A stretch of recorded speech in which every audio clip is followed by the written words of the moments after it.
Entonces, ¿qué sucede con Excel? Con Excel como tiene tanta versatilidad, llega un momento en que se puede convertir en algo engorroso de manejar. ¿Por qué? Porque él maneja a su conveniencia las escalas. Entonces, a veces hay que estar manipulando los ejes verticales, los ejes horizontales, y entonces de ahí uno puede perder tiempo tratando de establecer cuál es la mejor forma de visualizar las funciones. ¿Ok? Pero bueno, internamente, ¿qué es lo que hace? Vuelvo y repito, lo que hace es generar puntos coordenados y pues unirlos con trazos, ¿ok? Dependiendo de qué tan separados estén un punto con respecto a otro en el eje horizontal, las líneas van a resultar suavizadas o como líneas quebradas. Cuando me refiero a líneas quebradas, me refiero a líneas de esta naturaleza, que se vean de esta forma.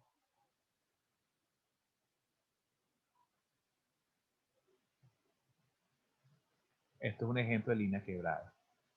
Pero para evitar el efecto de que se vean las funciones de esta manera, lo que hay que hacer es meter intervalos o anchos de intervalos, es decir, valores, el ancho de intervalo entre un valor de x y el siguiente, que sean los más pequeños posibles. ¿Okay? Ahora bien, ¿cómo hacemos esto en Octave para que sea lo más práctico y rápido de resolver? ¿Okay? Para resolver esto de forma práctica, en Octave existe una metodología muy similar, que consiste en agarrar y definir tal cual como se define en Excel, definir dos vectores. Vamos a definir un primer vector de x, ¿ok? Además vamos a regresar todo esto como era 0.1 para tenerlo de referencia. Arrastramos hasta acá. Vamos otra vez a volver a organizar todo esto. Aquí queremos que esto sea máxima, que sea automática y que esto sea también automático. Listo. Ok. Vamos a tratar de hacer lo mismo, pero en Octave, para que ustedes vean cómo se maneja. Es más o menos la misma filosofía. Lo que pasa es que la interfaz de repente en Excel es como mucho más flexible hasta cierto punto. En Octave es como más cuadrado, es como más cuadriculado, por decirlo de algún modo. Veamos. Vamos a definir este mismo vector, pero en Octave, un vector que va a ir de 0 a 2 a un intervalo de 0.1. Entonces definimos x con la notación que ya conocemos, que vaya de 0 a 2 a un intervalo de 0.1, ¿ok? Hasta 2. Ponemos punto y coma porque no quiero que me bote todos los valores de x aquí en la pantalla, ¿ok? Y luego ahora vamos a definir los valores de y. Los valores de y, vamos a definir un vector que contenga todos los valores de y, pero en función de quién, de todos y cada uno de los componentes del vector x. Le definimos y igual a quién. Utilizamos la fórmula, ¿ok? La fórmula de la función, en este caso sería exponencial de x, ¿verdad? 3 por x y cerrado. Aquí nos aseguramos de que no se esté violando ninguna regla de multiplicación matricial. Aquí, por ejemplo, cuando uno mete un vector dentro de una función, el programa va a interpretar rápidamente que lo que se quiere es calcular las exponenciales de cada uno de esos componentes de x, generando un nuevo vector del mismo tamaño que x. ¿Okay? Y aquí el programa va a interpretar que tenemos que restar, o mejor, perdón, que tenemos que multiplicar a cada componente de x, multiplicarlos por 3, generando un nuevo vector. ¿Ok? Y después él va a interpretar que tenemos que restar los componentes de este nuevo vector con los componentes de este vector uno a uno, y por supuesto ese va a ser el resultado que se va a alojar en el vector y. Listo. Ahora, ¿qué hacemos? Conocidos x, conocidos y, ahora escribimos el siguiente comando. Plot de x, y. Colocamos primero la variable independiente y después la variable dependiente. O el vector que contiene los términos independientes y después el vector que contiene a los términos dependientes. Y le damos en. ¿Ok? Entonces esperamos a que se ejecute el programa de graficación. Cuando se ejecuta la primera vez suele tardarse un poquito, a veces se tarda 1 minuto, 2 minutos, ¿ok? Cuando lo vayan a ejecutar no entren en pánico, es porque se está cargando por primera vez. Ya una vez que se ejecuta, queda ya almacenado, entonces ya queda ya preparado para siguientes graficaciones, ¿ok? Listo, cuando le damos aquí a la figura, aquí está. Fíjense que nos muestra una forma bastante estilizada, bastante minimalista, ¿verdad? de la gráfica. Nosotros podemos, de repente, aquí tenemos algunos comandos que nos permiten poder explorar un poco más esto. Si activamos la malla, podemos entonces ver una malla cuadriculada, y lo que vamos a hacer es centrar nuestra atención es en el eje, en el nivel 0, nivel vertical 0, para visualizar qué cosa, dónde están las raíces de las funciones. Profe, en caso de que estemos en presencia de un máximo o un mínimo y la precisión entonces no sea la mejor, podemos tomar valores para XY y FI fuera de los dados por el ejercicio, o sea, por ejemplo, el de la gráfica. Lo pregunto tanto por el caso de la secante como para Newton. Ok, a eso voy, a eso vamos. Fíjense. Nosotros aquí tenemos estas funciones, estos botones que nos permiten activar o desactivar la malla. La malla siempre hay que activarla, ¿para qué? Para ver dónde se intersecta la función con el eje de las X, es decir, con el nivel y igual 0. En eso estamos claros. Luego aquí tenemos estos dos botones que están aquí, zoom más, y fíjense que ahora se activa una lupa, en donde está el cursor. Si lo desactivo, no tengo lupa. Si activo el botón, se activa la lupa. ¿Y qué se hace? Donde está la raíz, puedo definir un cuadrito, una ventanita que lo que va a hacer es, ¿qué cosa? Generar un zoom. Y fíjense que cuando se genera el zoom, yo puedo entonces escoger valores iniciales para el método de la bisección o para el método de la falsa posición o para cualquier cosa, pero con una precisión. Fíjense que aquí sería una precisión de una centésima, porque fíjense que sería Profe, de 0.6. Sí, adelante. disculpe, es que acaban de escribir por el grupo que hay alguien esperando que usted lo acepte.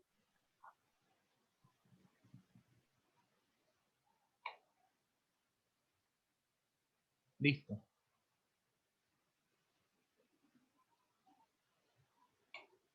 Está bien raro eso, porque yo había deshabilitado la sala de espera. Está deshabilitada. Esa persona tenía que haber ingresado fácilmente, sin ningún problema, a menos que, no sé. Pero bueno, no, si vuelve a ocurrir, me avisan entonces para estar pendiente. Pero la sala de espera está deshabilitada. ¿Eso qué significa? Porque cualquier persona que meta el ID y la contraseña puede entrar directamente a la videoconferencia. O sea, no tengo ningún candado en este momento para que puedan acceder. ¿Ok? Así que, bueno, igual, si vuelve a ocurrir este problema, me avisan. Hay personas, ¿no? Hay misma gente.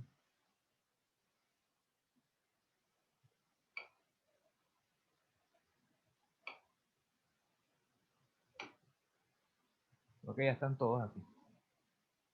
Bueno,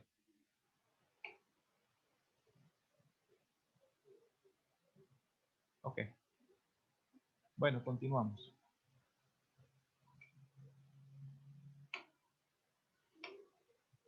Entonces, cuando uno hace zoom, ¿verdad? Uno puede entonces, ¿qué cosa? Incrementar el nivel de precisión del eje horizontal. Fíjense que antes, si yo devuelvo el zoom, por ejemplo, pulsando el botón de la barra, el botón de la ruedita del mouse. Saben que el mouse tiene una ruedita, ¿verdad? Si ustedes aprietan esa ruedita, ustedes regresan, ¿qué cosa? Al zoom original. El zoom original, fíjense que en el eje horizontal tiene esta división, esta separación de 0.5 en 0.5. Ok, de repente esa precisión no es la mejor para uno poder elegir valores iniciales para ejecutar alguno de los métodos que hemos visto hasta el momento. Pero si ustedes activan la lupita, ¿verdad? Para hacer zoom más y hacen una ventanita alrededor de la raíz, fíjense que él hace el ajuste, ¿verdad? ¿Qué pasa con el eje horizontal? Cambia la escala. Y de hecho cambia una escala, por ejemplo en este caso, que sería de 0.56 a 0.58 a 0.6 a 0.6. Si la raíz está por aquí en 0.6, cerca de 0.62, ustedes pueden elegir, por ejemplo, si trabajamos con el método de la disección, pueden elegir entre 0.60 y 0.64. Si quieren trabajar con el método de la falsa posición, lo mismo. Si quieren trabajar con el método de Newton, elijan 0.6. O con el método de la secante, 0.58 y 0.6, por ejemplo. Así ustedes pueden elegir. Ojo, estos valores son sensibles a qué cosa? Al pulso, con el cual ustedes generen el cuadrilátero este. Fíjense que dependiendo de cómo ustedes generen el cuadrilátero, él va a ajustar, ¿ok? Y va a generar escalas distintas. Si a ustedes no les conviene esta escala, si tienen una escala más pequeña, Entonces, él trabaja con el orden de las milésimas. Si la quiere más pequeña todavía, fíjense que ahora trabaja, hace otra vez otro ajuste, tratando de más o menos adecuarse. ¿Okay? Eso sí, ya depende mucho del pulso que ustedes, con el cual ustedes hagan ese cuadrilátero y lo que el programa trate de ajustar conforme a su disponibilidad en la memoria. ¿Okay? Si quieren volver a la versión original, lo que tienen que hacer es apretar el botón de la ruedita del mouse, como si fuese o inclusive, si ustedes hacen esto, aquí yo estoy jugando con qué cosa, con la ruedita del mouse, girando la rueda del mouse. ¿Ok? Eso es pues la forma de graficar. Vamos a hacer otro ejemplo donde a lo mejor, porque pueden haber casos en los cuales la graficación a lo mejor no es tan directa. ¿Ok? Fíjense que una cosa que yo les había dicho es que la graficación acá depende de qué.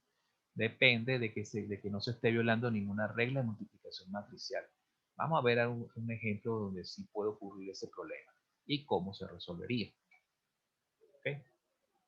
Vámonos aquí a métodos, solución numérica de raíces, problemas resueltos, problemas resueltos, métodos abiertos, puede ser, sí, este mismo.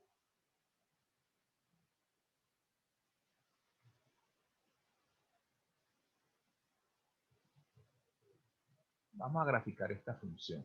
Aunque ya está graficada aquí, vamos a ver cómo se trabajaría en la computadora. Vamos a ver. No, vamos a ver otro.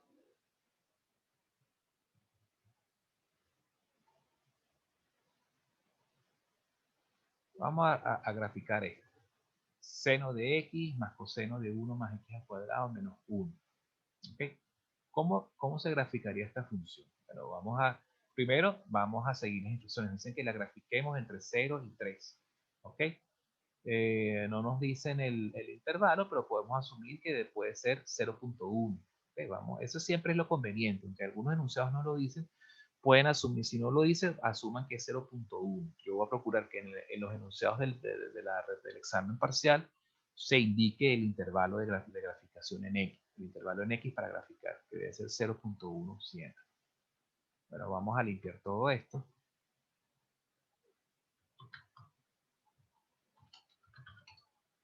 Y vamos a graficar. Definimos el vector, como nos dicen que es. Vamos a cerrar esto. Entre 0 y 3, pues escribimos aquí directamente, abrimos corchete, 0, 0.1, hasta 3, cerramos corchete, punto y coma. Y definimos el vector y, que sería directamente en función de la expresión que tenemos aquí. Seno de x. ¿Cómo se escribe seno de x en octet? Sin de x más coseno de 1 más x elevado al cuadrado, ¿verdad? Menos 1. Punto y coma. Así como está escrita la función, tiene un error. Pero quiero que ese error aparezca.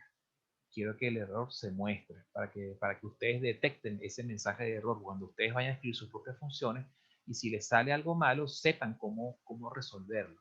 Sepan cuál fue la causa del error. Ahí va. El error que dice es este. X a la Y, only square matrix arguments están permitidos. Solo matrices cuadradas o argumentos de matrices cuadradas se permiten en esta operación. Fíjense que yo estoy agarrando una matriz, estoy agarrando este vector, que es un arreglo lineal de una fila por no sé cuántas columnas, 31 columnas, veo aquí. ¿Qué pasó ahora?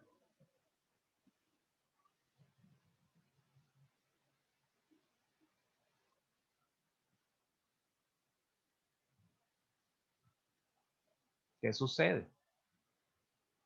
No me sale el chat. ¿Me pueden decir qué está pasando? Que me pusieron como 4 mensajes aquí en el chat y no puedo ver lo que sucede.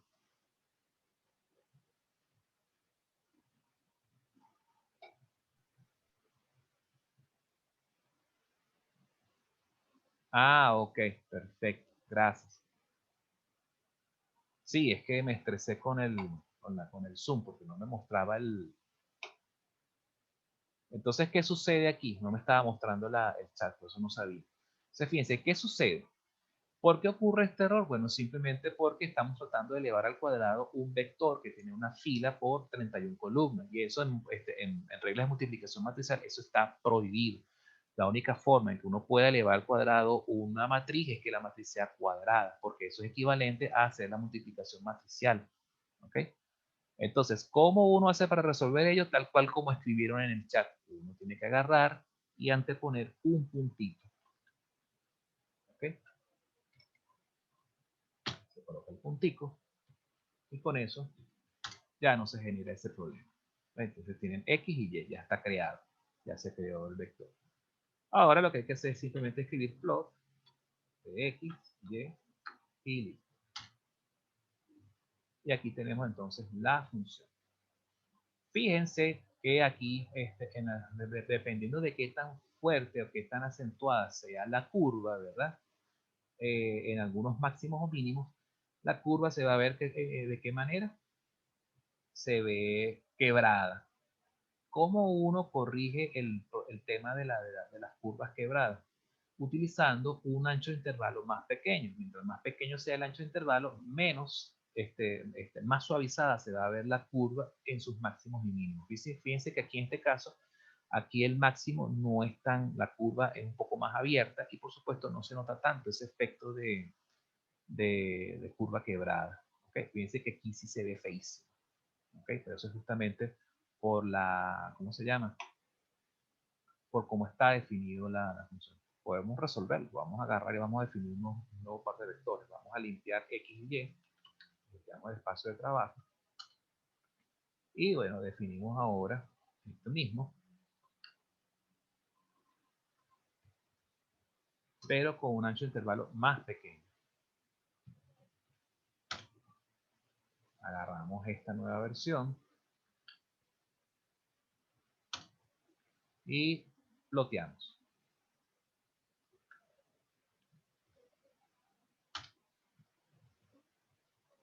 Y fíjense cómo ahora con un ancho de intervalo más pequeño, ya entonces estos máximos y mínimos se ven mucho más suavizados. Se entiende ahora la razón de por qué se utiliza el 0.1 o el 0.01.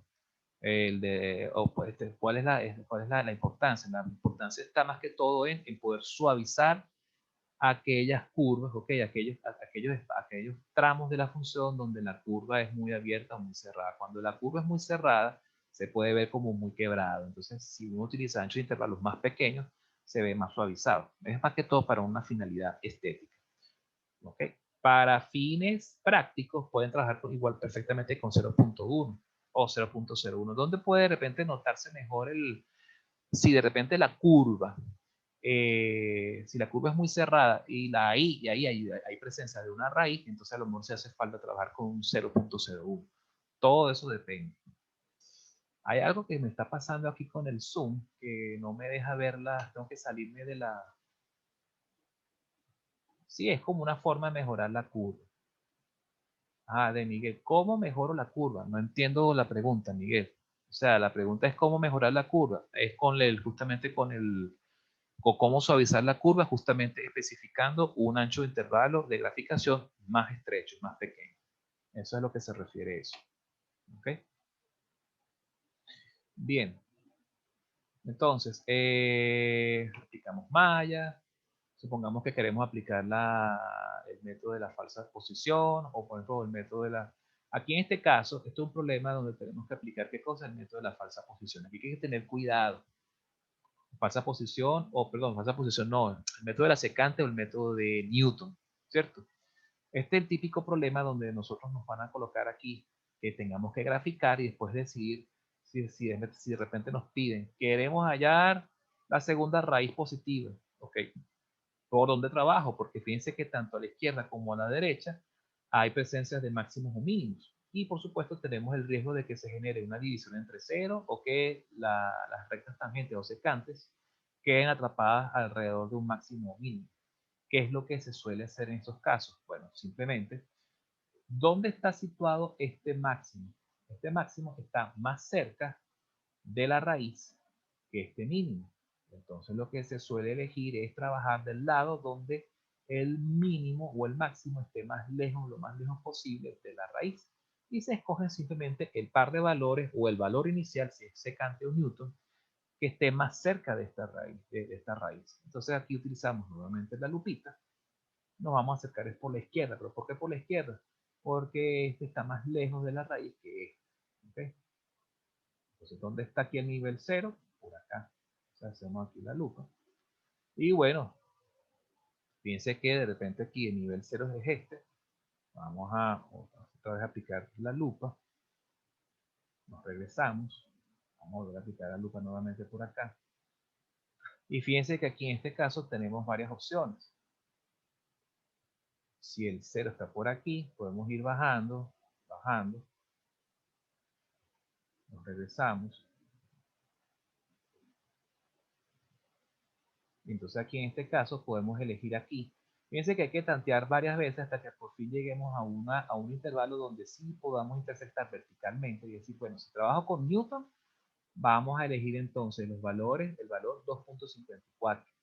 Si quiero trabajar con secante, entonces hago una lupa más chiquitita por acá y fíjense que con secante puedo elegir entonces un par de valores. Puedo elegir de repente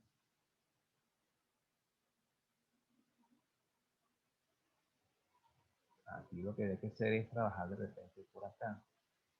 Ah, sí. Aquí está el 0. Entonces podemos elegir, por ejemplo, 2.54 y 2.55. Y esos pueden servir. Pero fíjense que cómo uno logra hacer esto, hay que tener bastante malla, porque si de repente la curva está demasiado inclinada, entonces hay que hacer es una ventanita, ¿okay? Que sea vertical. Al hacer la ventana vertical, tengo entonces más opciones para trabajar, ¿okay? Y elegir más valores. Entonces, si aquí está el 0, puedo elegir el 254 y el 255. Si yo hago la ventana de esta manera, entonces fíjense que entonces tengo menos opciones. ¿Ok? Él va a elegir valores, va a hacer como que va a generar más intervalos por en sentido vertical. ¿Ok? Entonces, bueno, como para que ustedes se vayan habituando. Si hago así la ventanita de esta manera, aquí está el 0, bueno, puedo elegir, entonces tengo más opciones de intervalos para poder yo acercarme por la derecha. ¿De acuerdo?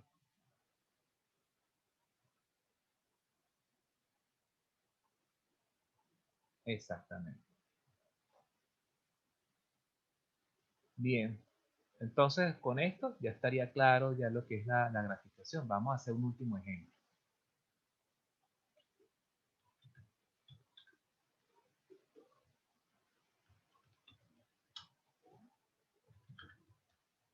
Un último ejemplo, ¿cómo sería? Más, vamos a hacerlo de esta forma. Yo aquí tengo una versión de graficar funciones del año pasado. Le voy a hacer un simple ajuste en el que esta es una forma, este es un programa que ustedes van a tener a la mano en la computadora, ¿ok? Para simplemente poder, ¿cómo se llama? Graficar cómodamente. Si ustedes no se quieren aprender de memoria los pasos de graficación, pueden utilizar esta aplicación que está aquí, que ya está montada en los módulos temáticos del tema 2. Aquí el año pasado se trabajaba con una función adicional que era inline, pero ya no hace falta trabajar con ella. Entonces le voy a hacer un ajuste sencillito aquí a esto. ¿Okay? Seguimos trabajando con input, pero recuerden entonces que cuando vayamos a ingresar la función, tenemos que ingresarla de qué manera. Tenemos que ingresarla con la notación del arroba. ¿Ok? Valor inicial, valor final, el paso o delta, si ustedes quieren. ¿Ok? O intervalo. ¿Ok? Y listo. Así internamente se genera internamente el vector de X, se generan los valores de Y en función de la función que uno define por acá y después se protege. Es una aplicación bastante sencilla. Vamos a poner la prueba para ver qué tal. Supongamos que queremos graficar, por ejemplo, vamos a ver aquí otra función por acá.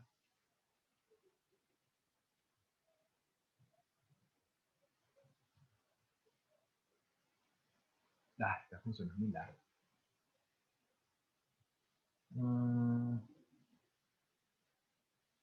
Bueno, vamos a graficar rapidito. Vamos a ver, supongamos que queremos graficar esta función. La que queremos graficar entre 0 y 3. ¿Verdad? metemos valor inicial 0, valor final 3, el paso, vamos a colocar un paso de 0.01 y vamos a definir la función de acuerdo a la notación arroba.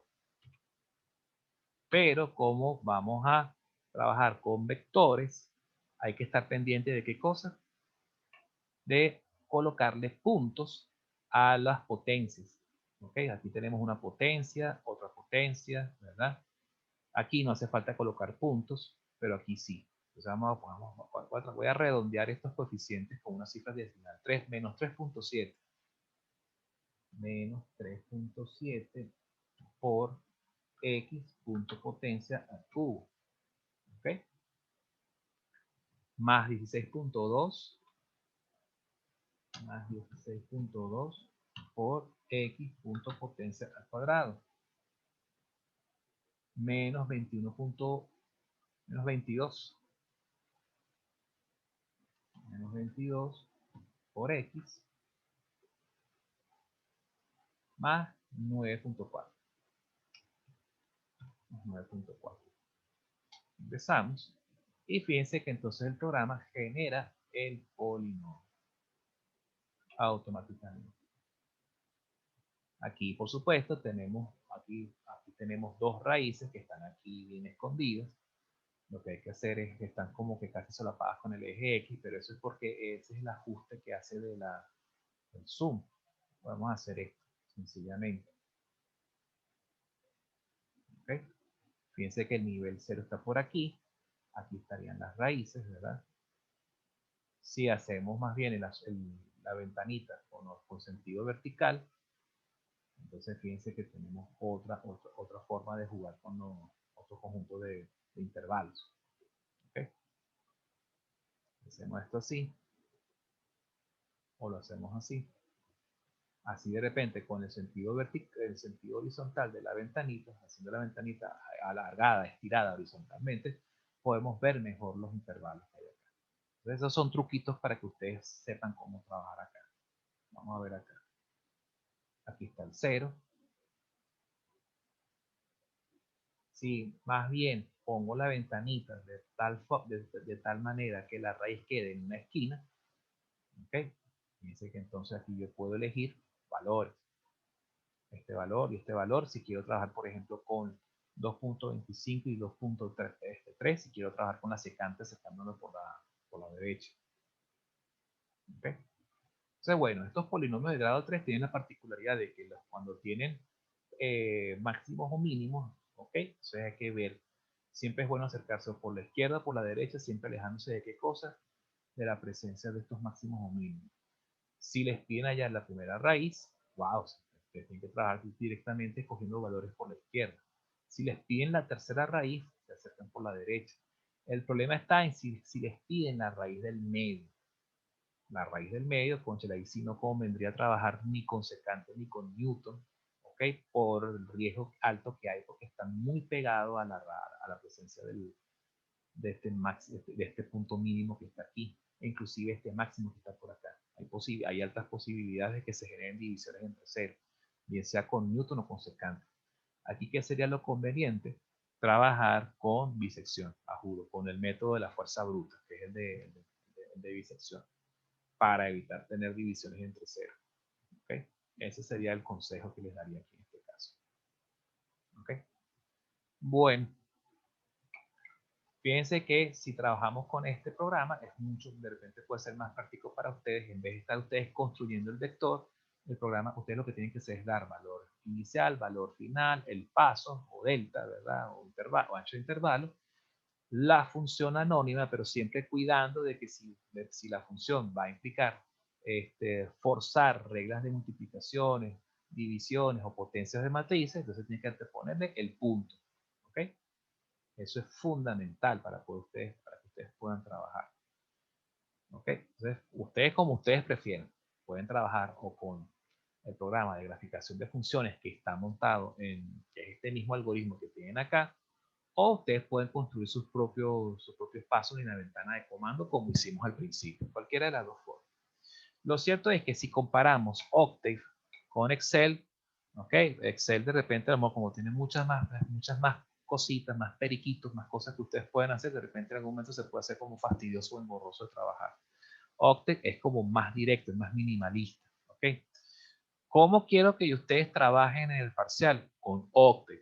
No quiero que se pongan a trabajar con otros graficadores, que si Wolfram Alpha, que si graficadores de la Texas o graficadores de Excel, nada de eso. ¿Por qué? Porque yo estoy evaluando es Octet. No quiero que se pongan a estar inventando otras cosas por ahí. El método de la falsa posición no tiene problemas con los mínimos o máximos, sino con las asíntotas. Sí, el problema está es con eso, cuando la raíz está pegada a o una asíntota, no solo con las asíntotas, sino simplemente cuando las curvas tienen inclinaciones muy acentuadas, ¿ok? Como las asíntotas o en otros casos, fíjense, por ejemplo, la exponencial de x, la función con la que estuvimos trabajando, el método de la falsa posición, no tiene asíntotas. Lo que pasa es que ella es muy inclinada, ¿ok? En cerca de las raíces. Entonces, para poder resolver el problema de que se queda pegado el criterio de parada, de falsa posición, lo que se hace es trabajar con un ancho de intervalo que sea al menos igual al ancho del épsilon, ¿ok? De manera que en la siguiente iteración ya se cumple, es una forma de fuerza bruta de forzar el cumplimiento del criterio de parada. ¿Okay? Trabajando con un ancho de intervalo inicial que sea igual al ancho del épsilon. ¿Okay? Eso es como otro método de fuerza bruta. O sea, forzar a que el criterio de convergencia se cumpla en la siguiente iteración. Es un truco, una trampa que uno hace. ¿Okay? Bueno, vamos ahora a tratar el tema de a la hora. Vamos ahora a hablar vamos a empezar ahora a hablar del tema de el Gauss-Jacobi, Gauss-Seidel. ¿Okay? Voy a cerrar esto. Esto ya no sirve. No guardar, no me interesa. Vamos a limpiar todo esto. Y vamos a cerrar estos programitas que están aquí. Esto no hace falta, no hace falta, no hace falta. Vamos a buscar aquí. Vamos ahora a la unidad 3. Y vamos a buscar Gauss-Jacobi.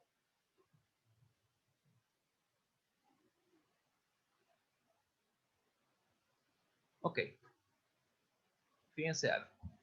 Vamos a programar el método de Gauss-Jacobi rápidamente. Me quedan 6 minutos. Bueno, vamos a decir en 6 minutos puedo programar salvajemente este método.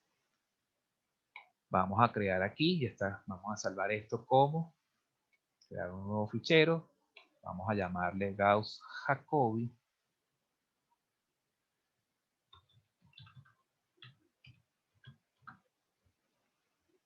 Vamos a salvar.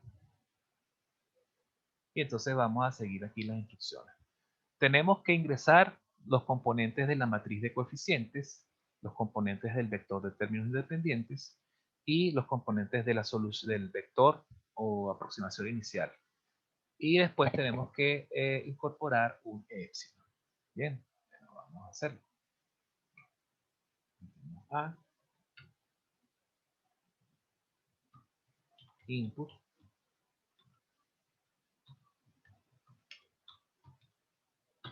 metemos B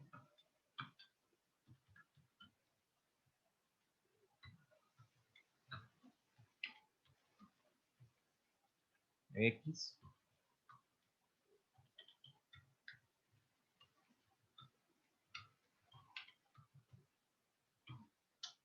y épsilon.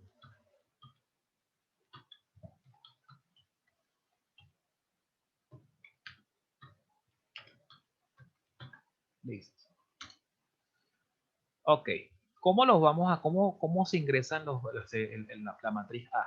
La matriz A la vamos a ingresar tal cual utilizando la notación de matrices que ya hemos visto desde el principio del curso. ¿Ok? Es decir, se abre corchete, se meten los elementos de la primera fila, se pone punto y coma, los elementos de la segunda fila, punto y coma, y así sucesivamente.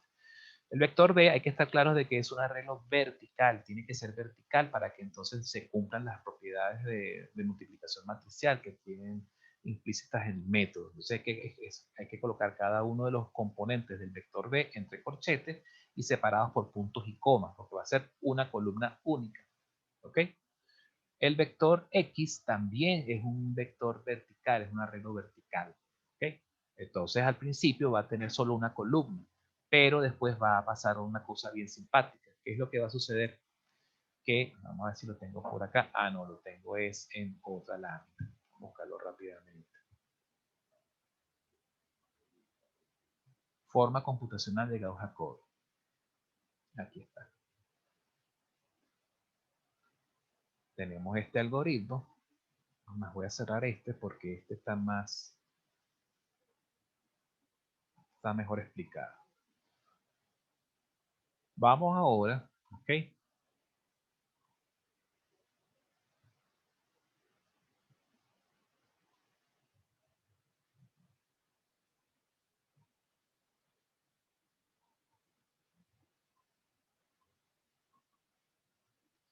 Una vez que nosotros ingresamos los componentes A, B, X y Epsilon, tenemos que después ahora deducir el valor de L, deducir la matriz triangular inferior, la triangular superior, la diagonal, ¿ok? Para después entonces ingresar al bucle donde se va a evaluar, ¿ok? Cada una de las aproximaciones sucesivas de cada componente de ese vector X que tenemos acá, ¿ok? Fíjense cómo lo vamos a hacer. Primero que nada, el valor de n. ¿Cómo nosotros calculamos el valor de n? Existe una forma, ¿ok? Existe una manera que consiste en definir n, ¿verdad? Definimos n, a la variable n, y a la n le vamos a asignar el resultado de la siguiente función. Len de th de, por ejemplo, de la matriz, puede ser el vector, la matriz A. Si colocamos la matriz A y como sabemos que esa matriz siempre va a ser cuadrada, colocamos A. Entonces ella va a devolver, como A es una matriz cuadrada, va a devolver ¿qué cosa? Un valor único, que es decir, si es una matriz 3×3, va a devolver el valor 3. Si es una matriz que es de diferente, cuyo número de filas es distinto al número de columnas, va a devolver un vector donde va a arrojar que va a ser de dos componentes. El primer componente, el número de filas, y el segundo componente, el número de columnas. Así es como funciona esto. ¿Ok? Si en vez de colocar A, colocamos, por ejemplo, B, él me va a decir entonces el número de qué cosa, de filas que componen al vector B. ¿Ok? Ese va a ser, pues, la definición del len. Vamos a hacer una prueba. Supongamos que defino un vector B, un arreglo vertical, por ejemplo, 2,6,3, y cerramos corchete. Y quiero definir, por ejemplo, n va a ser igual a len, longitud, ¿de quién? De B. Me va a devolver justamente el número de filas. Si, por ejemplo, A es una matriz cuadrada, ¿verdad? Una matriz 2×2, ¿verdad? Y defino otra vez n de A, me va a decir que es 2, pero eso solamente ocurre cuando la matriz es cuadrada. Si, por ejemplo, A es una matriz, vamos a ver qué sucede cuando A tiene diferentes.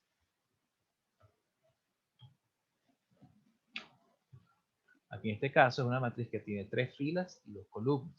Vamos a ver qué pasa con len. Vamos a definir n de A. Entonces fíjense que en este caso él va a agarrar ¿qué cosa? Él agarra la longitud de la dimensión que tiene más componentes. En este caso agarró, me reportó la longitud del número de filas, en este caso que son 3.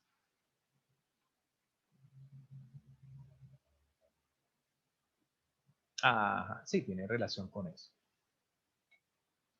Entonces, bueno, como nosotros vamos a trabajar siempre con matrices cuadradas, entonces nos funciona perfectamente trabajar con len de A. Me queda menos de un minuto. Me voy a salir de esta sesión para entrar a la siguiente. ¿Ok? Nos vemos en breves instantes. No se vayan.